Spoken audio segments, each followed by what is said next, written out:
Hello, everybody, and welcome into today's episode of Around the Slice. We are back for, of course, the big game. We are previewing Bills Cowboys.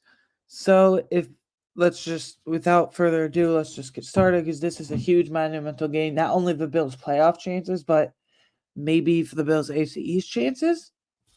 I don't know. After the Dolphins lost to the Titans, it was cracked. The doors cracked open for us to maybe get the AFC East title for the fourth year in a row. First, I'm going to give you the broadcast information so you guys know where to watch the game, stream it, all that good stuff. So, uh, specifically, the Bills the Bills are home. Bills versus Cowboys Sunday, this Sunday, December 17th at 4:25 p.m. on Fox.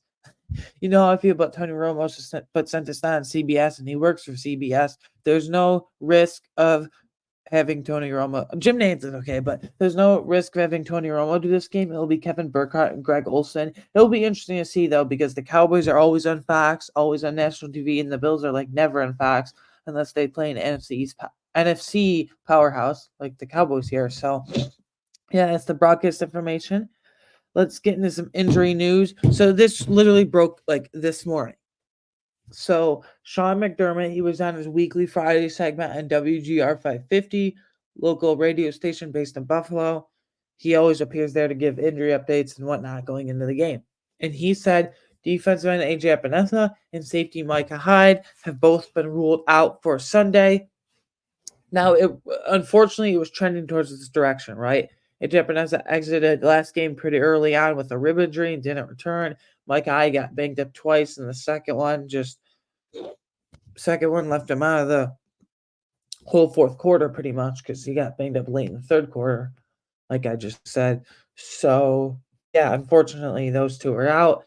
And he also did mention that Taron Johnson and Dalton Kincaid will be limited in practice in some capacity, today being Friday, going into the game. And he said that their statuses will be determined once the final practice report comes out for the Bills Cowboys game. I can only assume now. This is just me like speculating that they'll be listed as questionable. I won't be shocked, but I'll be pretty like kind of surprised if they're both ruled out. Like they're not ruled questionable because they have at least practiced in some capacity. They've been limited all week, and I assume. And McDermott said they're going to be limited today again. But for the more concerning part, so Epinesa and Micah Hyde are obviously out for this game, but there could be ripple effects for the home stretch, if you will, because McDermott was asked if IR is still a possibility for Epinesa and Hyde. He said, yes, we're looking into that for both of them, but he did say it's more of a possibility, likelier for Micah Hyde rather than AJ Epinesa. So obviously IR, as you all know, maybe you do or not, but I'll explain it quick, is for IR, you have to miss 4 games, and that doesn't include a bye week. But luckily, NFL bye weeks are over as of week 14. No more bye weeks, which, whatever. No more bye weeks. So that means if Micah Hyde gets placed on IR tomorrow, being Saturday, before the game, then Sunday's game would count, and he would be eligible to return week 18. He would be required to miss weeks. No, he would be required to miss weeks 15, 16, 17, 18. So he could play in the first round playoff game because we're not getting the 1 seed at this point. But if they waited until after the game for some reason, or they didn't place him on IR until sometime next week, then High would have to miss weeks 16, 17, 18, and the first round of the playoffs with the wild card matchup. Whoever we end up hosting if we win the AFC East, or whoever we end up what division winner we end up traveling to if we don't. So kind of concerning, but like obviously Micah Hyde, the man coverage ability just isn't nearly there this year. The athletic isn't there. He's never been this like ultra athletic guy, even in Buffalo, but in his 7 years in Buffalo, because it's his 7th year in Buffalo, Jordan Poyer, they both lost a step, but Hyde, the ball skills aren't there anymore. He got lost like twice in the Eagles game, one by like Devontae Smith or AJ Brown. I can't remember which one. But yeah, it's kind of concerning if Hyde goes on IR. But for this game specifically, for Sunday, look for DeMar Hamlin to have a huge team on special teams and be ready if an injury, God forbid, happens. He'll be active. Look for Taylor Rapp to start alongside Jordan Poyer. And when they go and dine, which basically means um, they have two safeties down at linebacker in Jordan Poyer and Taylor Rapp. I don't like it, the idea, but whatever, I guess. If you're going for all like blitz package, I guess you could do it. If you then look for Cam Lewis to start at safety alongside Jordan Poyer when they go die when Taylor Rapp. No, when Jordan Poyer goes down to linebacker in a dime package, look for Taylor Rapp and Cam Lewis to be the starting safeties. I don't anticipate them doing that much, but just look out for that little wrinkle. So yeah, those are injury updates. Unfortunate news because we all know. But in kind of positive news, I wasn't going to mention this, but I guess I will. Uh, Last week, I forgot to mention on the Bills Chiefs recap episode. Sean McDermott said Daquan Jones is working very hard, and he has a chance to return in the near future. Now, what does that near future mean? I anticipate they'll keep out the rest of the regular season, but he could he be ready for a wild card game? Of course. I'm not ruling it out because we know we need him badly because outside of Ed Oliver has been elite this season. Yeah, he's disappeared a few games towards the middle of the season. That was because he was battling through injury. Who doesn't, though? But outside of him, Jordan Phillips, and Tim Settle's been okay the last few games, but overall, Jordan Phillips has been downright horrible, and Tim Settle's been below average. And then Puna Ford, they clearly don't see anything in him. I don't know, because he's just continually been inactive. The only time where was active this season was when Ed Oliver was out for those couple of games because of injury. So there's the injury news, but good that Daquan Jones is coming back. Now 3 keys for the Bills offense. Once again, as I say every week, every preview episode, drop down in the comments below of this video on YouTube if you have a different key or if you have any thoughts on my keys or just general football talk or whatever. Keys for Bills offense. Firstly, take advantage of weak Cowboys linebackers with Dalton Kincaid and James Cook because we know what they got outside of them. The linebackers are.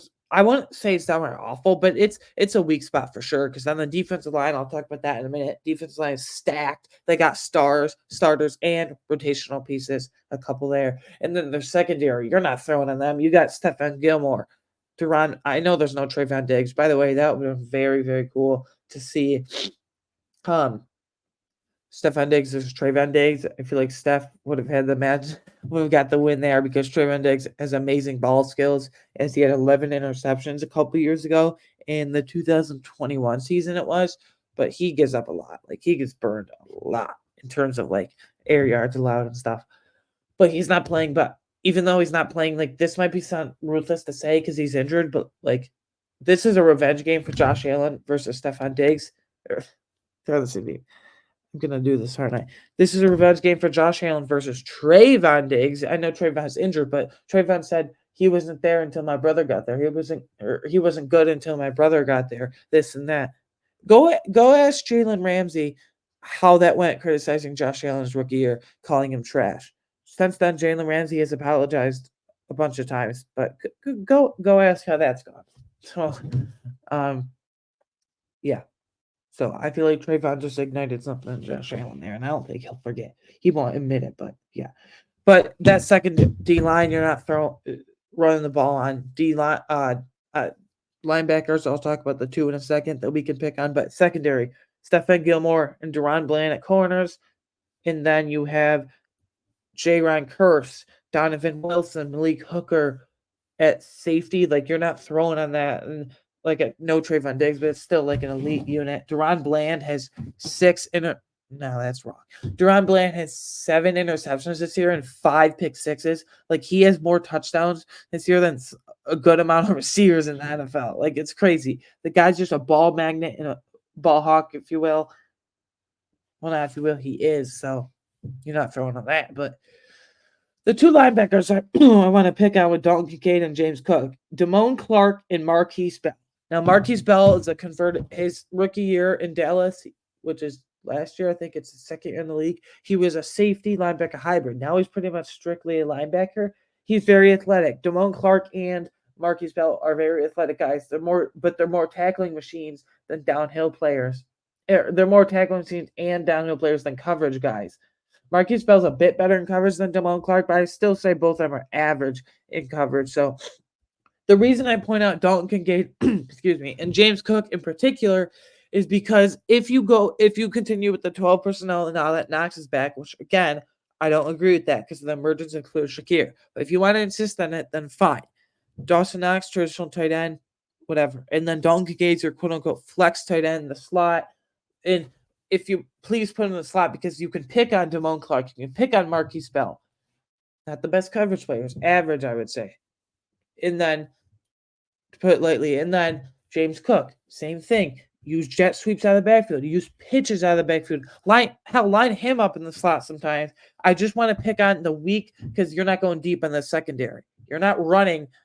I don't care if it's Latavius Murray, Ty Johnson, James Cook. You're not running on this Cowboys D line, which I'll get to in a minute. You're just not. So you gotta find a way to line up Donkey and James Cook in the slot in exotic creative ways, if you will, Joe Brady, to pick on Damone Clark and Marquise Bell. You never want to like force guys the ball, but this is a matchup to get Donkey and James Cook on guys that can't keep up with them athletically and can't cover them in the open field.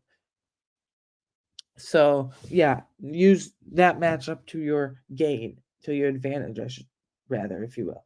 Line Stefon Diggs up all over the field to get him on different defenders. Force Diggs the ball. Yeah, he's had a couple of drops the last few games respectively. But I just said you can't throw deep on this defense.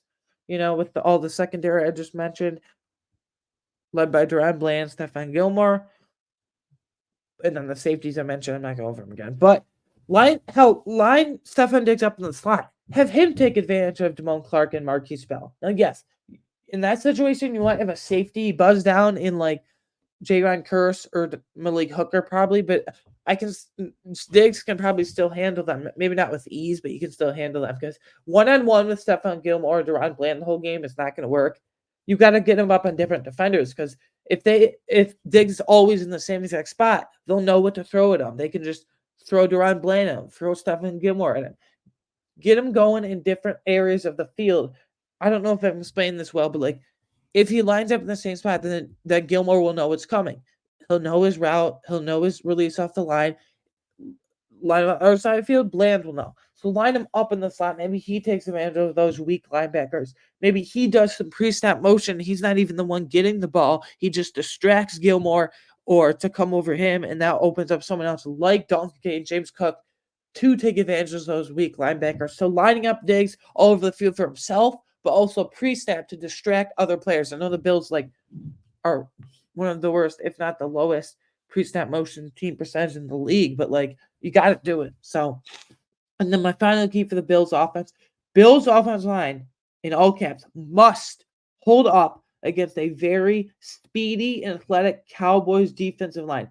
This Cowboys defense line, as I'll get into the names here, are downright scary. They're very athletic. They're very speedy. Even though defensive tackles are athletic and speedy, they do not stop. And their stars rarely come out of the game. They play a huge percentage amount of snaps. I mean, you got Micah Parsons and DeMarcus Lawrence off the edge, and then Dorrance Armstrong and Dante Fowler as rotational pieces behind them. They're pretty nice. And then Jonathan Hankins and Osa Adigizua, who has really broken out this season. So Jonathan Hankins is an elite run stuffer. Osa Adigizua can do a bit of everything. He can also line up on the edge. I mean, that's 5 guys right there that you're not running on. So one of this relates to my predictions, but I feel like my 5-game predictions under our fantasy player props as we do here. Josh Allen, I don't feel like I know Josh Allen will have to be on the run a lot, judging from how we played last week against the Chiefs. Defense line, their defense line is very speedy and athletic too. Chris Jones and George Karlaftis. George Karlaftis is very athletic and speedy, so they're kind of used to it, but not this overpowering D line. He's got to be on the run a lot. I feel like, unfortunately, Osiris Torrance is going to get beat really badly by whoever he goes up against. It's probably unfortunate. Actually, no, he's a guard, so it's probably going to be Osa Digizua. But because the bad thing is, Osiris Torrance, that is more of a power road grader in the run game. His pass protection is okay. It's kind of fallen off a cliff these past few weeks, but he's not very athletic. Deion Dawkins is athletic, but I feel like our offensive line is pretty athletic, other than maybe like Mitch Morse from Stars Torrens is not athletic whatsoever.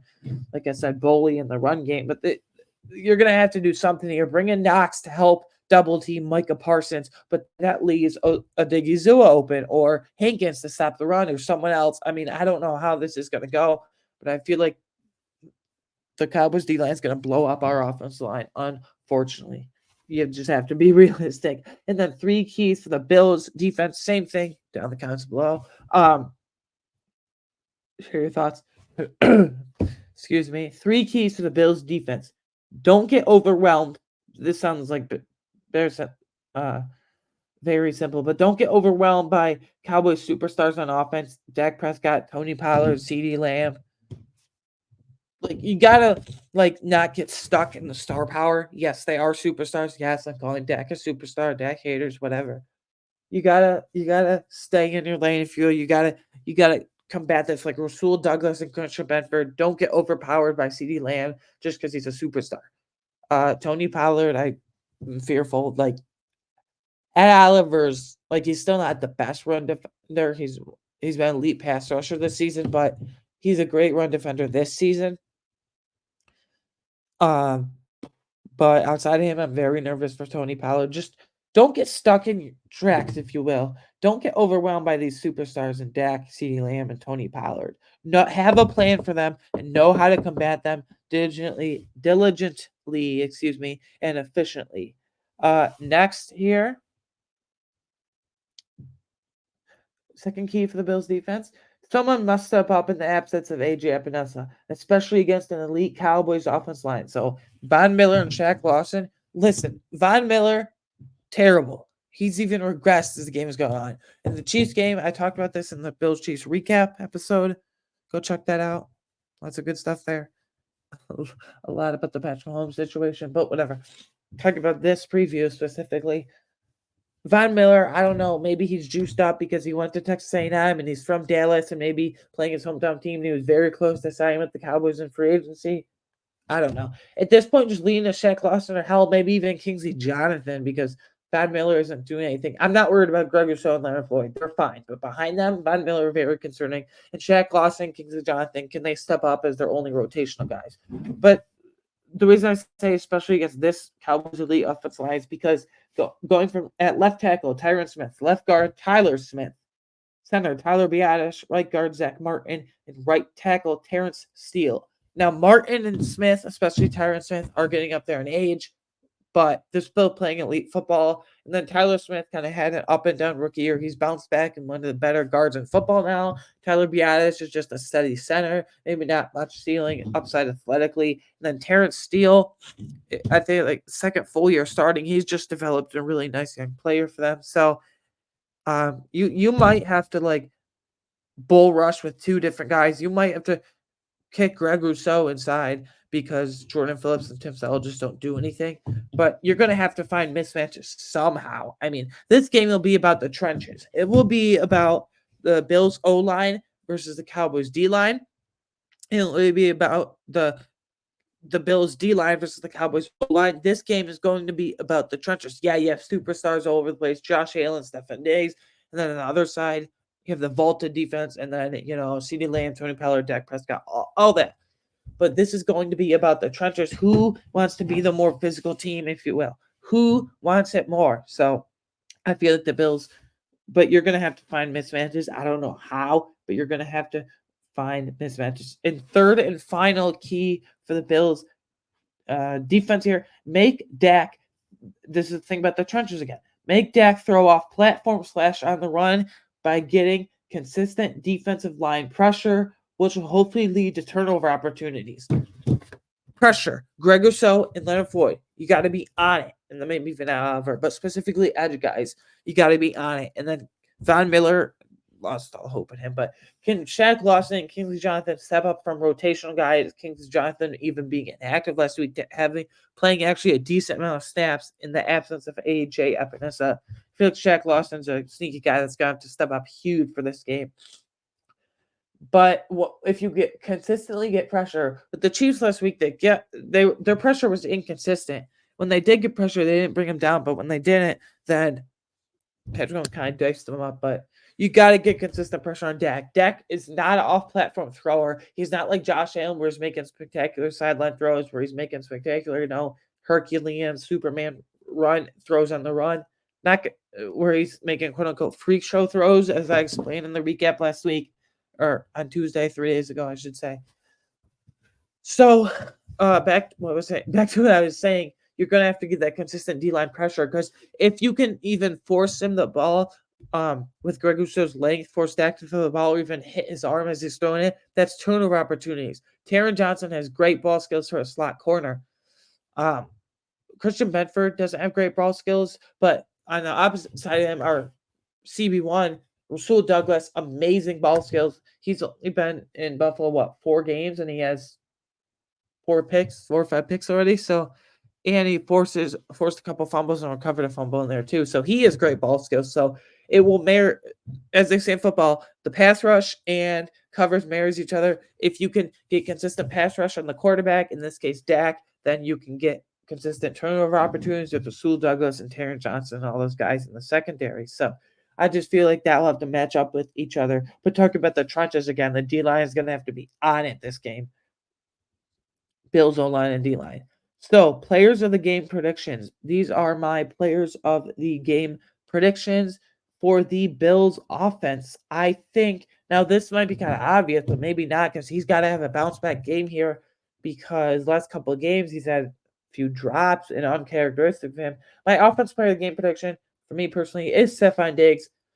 The Bills got to have plays where they can just force it to him. I said line up all over the field, line up on one right side of the field, left side of the field, in the slot. Use pre-snap motion to get Gilmore or Deron Bland or literally anybody to buzz down and distract someone to open up lanes for Donkey and James Cook to pick on those weak Cowboys linebackers, like I said. So whether it's him actually getting the ball or him helping out a teammate by going pre-snap motion, I think Stephon Diggs will get a lot of targets, and I think he's learned from his drops, hopefully. I think he has. So, yeah. And then my defensive player game, Greg Rousseau. He's finally fully healthy. He's been so close to multiple sacks the last few games. I think finally, in the absence of AJ Epinesa, working with Shaq Lawson and Leonard Floyd to distract maybe some other alignment, I think he's the guy that will burst through and maybe get probably not 2 sacks, but like 1 or 2 maybe, and then get a couple of QB hits and pressures. That's not out of the realm of possibility. Like I said, he's got to step up to force turnover opportunities for that Bills secondary. My 5 game predictions. These are underdog fantasy player props. So first, I have Tony. No, I have 2 Cowboys on 2 Bills ones. I don't want this to happen, but you got to be realistic, right? Tony Pollard, I have over 51.5 rushing yards. I think he's going to go over 100 this game. I'm very, very nervous about our run defense. I mean, it just bleeds rushing yards to running backs at this point. And Tony Pollard, I don't care what people say, he's an elite running back, like fantasy, whatever, disappointing, whatever. But this isn't fantasy. This is real life here. So, I mean, we just bleed rushing yards. So Tony Pollard over 51.5 yards, rushing yards easily, unfortunately, and I won't bat an eye and be surprised whatsoever if he goes over 100. CeeDee Lamb, now this one might be kind of more bold, but CeeDee Lamb over 7 receptions. That seems like a lot of receptions, right? But he is the dude. Along with the trenches, I feel like this is going to be a very close game, as you'll see by my 5th and final prediction, which is winner and score, like every week. Every preview episode, I should say, rather. I feel like Dak and CeeDee have to be on point, and Josh and Diggs have to be on point. This is going to be about the trenches, yes, but the superstar wide receivers and Stephon Diggs and CeeDee Lamb will have to step up in a huge way. So CeeDee Lamb over 7 receptions. That might be pushing a bit, but I think it will happen, unfortunately. 2 Bills ones. Josh Allen over 35.5 rushing yards. I'm smashing this. I expect to get like 50, 60.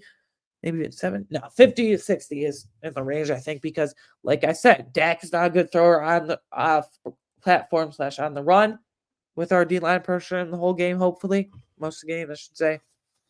But Josh Allen is deadly on the run. Literally, you can't give it up ever because sideline, but I think he's going to, because of the speedy and very athletic Cowboys defensive line, he'll have to be on the run a lot. And unfortunately, I feel like our O-line is going to get beat a lot by Parsons and DeMarcus Lawrence and also Digzua, Jonathan Akins, Dante Fowler, Dorrance Armstrong, list goes on here, you get my point. Hopefully. So I feel like Josh is going to be on the run a lot, and our O-line won't be able to hold up against that defensive line. Last underdog, Stephon Diggs over 6 receptions. This is just like CeeDee Lamb philosophy. Along with the trenches, the stars are going to have to show up, and they're going the superstars. Next, Bills win the game. Fifth and final prediction. I think Bills will win the game 30-27, but this is going to come down like the last 2 minutes. I think the Bills are every week. The Bills give me like a heart attack, and this is going to be the same thing, like heart palpitations. Like, yeah, get ready for it. So, like, I don't know. It's just never simple with them this year. But like, if we win this, then the AFC East is like a game away. I have a good feeling that week 18 against the Dolphins is going to be for the AFC East.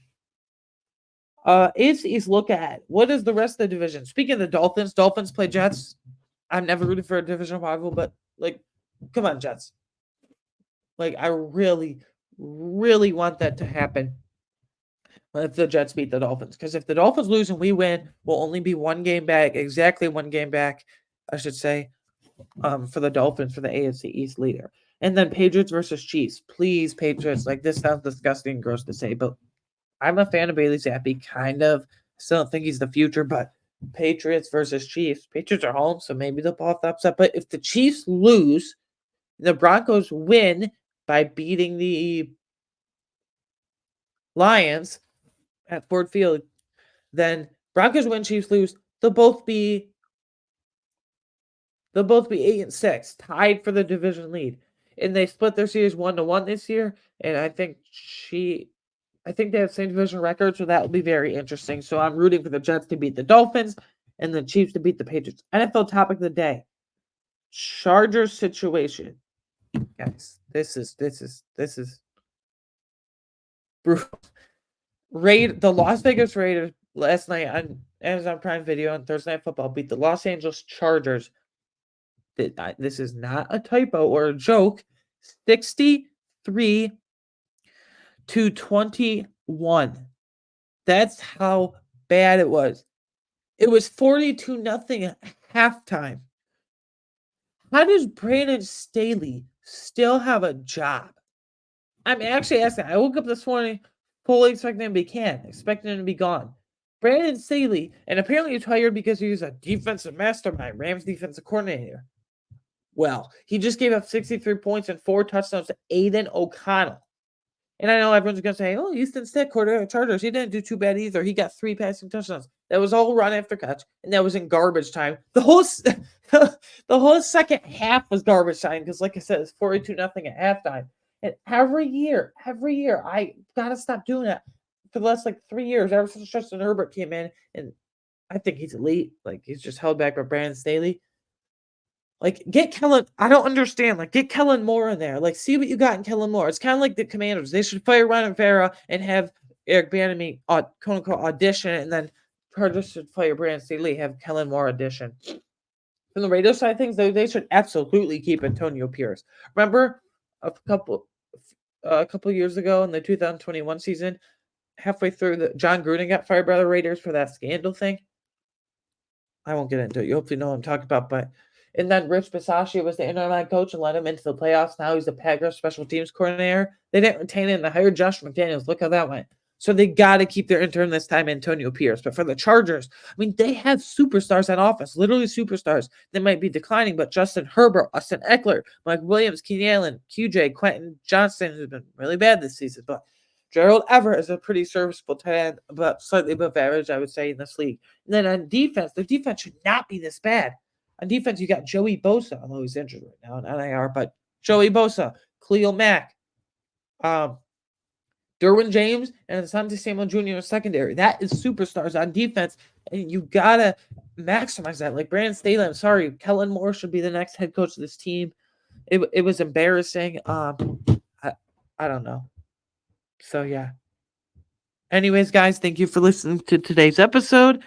You can follow me on Twitter at A113 or the show on Twitter at Around the Slice. You can watch us, listen to this podcast on YouTube, Apple, Spotify, or wherever you get your favorite podcasts. And lastly, you can support the show on Patreon for just $3 a month for extra exclusive content by going to patreon.com/aroundtheslice.